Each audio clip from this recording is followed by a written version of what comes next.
Hi, my name is Bridget. I'm a volunteer at the Santon SPCA. Our job here on Saturdays is to try to socialise the dogs, try to get them used to leads, try to get them used to other dogs. We have a lot of interaction with the public, and I think what we really try to do as volunteers is to socialise as much as we can and to take as much pressure off the staff at the SPCA, who are inundated by dogs all the time. I looked at places to buy an animal, and the cost was also huge. It was anything from 1,008 in Santon City. So which one do you like, Rebecca? I also like him. Eh? What you gonna call him? You don't have a name?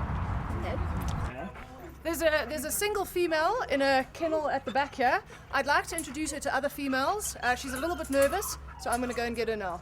Cleo came to us about 3 weeks ago. She's extremely timid. I'm not quite sure what sort of a home she's come from. She doesn't necessarily like being on a lead just yet, so I don't want to stress her out, but you know, she has to get used to a lead. So what I'm going to do is I'm going to leave the collar on. I'm going to take the lead off her. I'm going to try to divert some of the attention from her and just let her run around a bit and see how things go. We're taking these two Maltesers out. They're both quite nervous. I think all the yapping around them makes me even more nervous. But the booked sign on their kennel is a particularly good omen. This little guy has just been brought in, unfortunately. I'm not sure what the history is. Very often dogs are just dropped off and somebody says, can't look after it, or I found it. The SPCA make no judgment on why the dog is here. Essentially, they are mandated legally to take in every single dog, and they never turn any dogs away.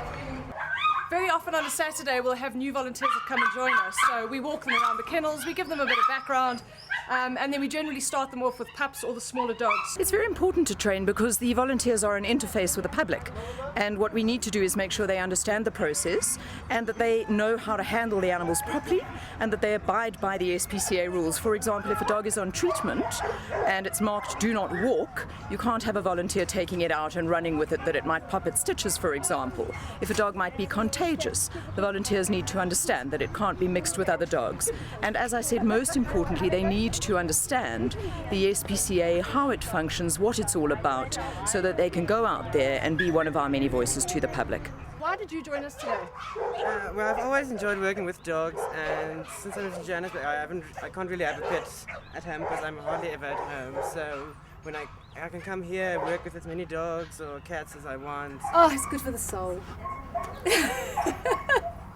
And I can't have dogs at home because I've got two feral cats, so they're rescued as well. So it's not possible. We both love dogs, so we come here to help.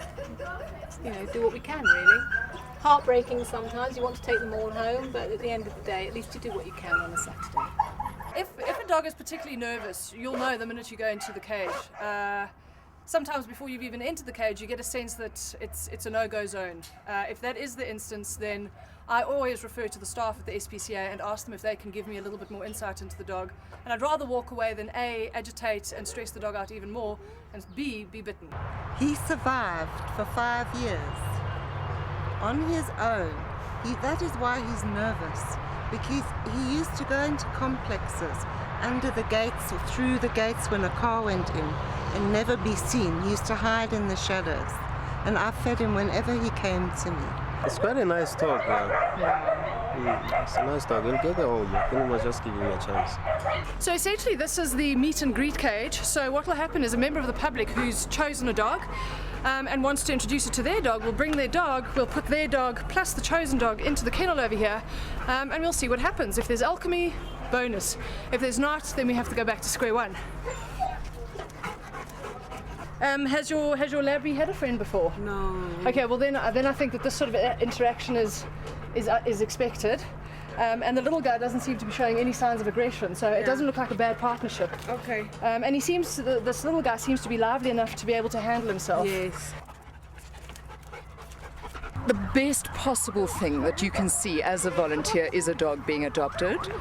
Possibly even a dog that you've played a role in the adoption, where you might have brought a friend or a member of your staff or someone that you know, and you've told them about the SPCA, you've told them about the possibility of adopting a dog from the SPCA. They come along, they potentially do a meet and greet with their own pet, and it works. And it rewards you, because there's a lot of heartache. You've got to understand, as a volunteer who works 4 hours once a week, as opposed to the staff who work 6 days, 7 days a week full time, we're not seeing even an iota of what goes on here. And even for us, there's an awful lot of sadness. But one's got to understand that the dogs that are here are not the sad ones. They're away from the bad situation. They're not stray anymore. They're not being cruelly treated anymore. They're sheltered, they're fed, they have water, they have a soft bed, they have warmth in winter. So yes, it's terribly sad, but it's the small side of the wedge. The sadness is what's going on out there. Hi Claire, you've chosen... Yes. Okay. Do you know what breed it is? Do you know how big it's going to grow? She's going to be medium large. Okay. I don't really know what breed she is. She's just a... And it doesn't matter, I suppose. No, not really. Have you decided on a name for her? I think we're going to call her Espresso. Espresso. Yeah. So what was the process? Did the SPCA come and look at your house? Yes, they Inspect? came to visit. A woman came to visit and she just looked around, looked at the fence, Okay. made sure that she had a kennel and that kind of stuff. And told you about water bowls and food and all that sort of thing. Okay, perfect. We spend a lot of time with the puppies. Very often they grow up with us. They come in as tiny little things, and we learn. We teach them how to walk, and we learn with them.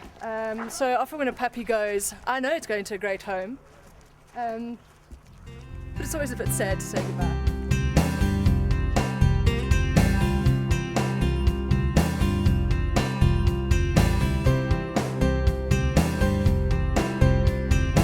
At the end of the day, when all the dogs have been walked, what we try to do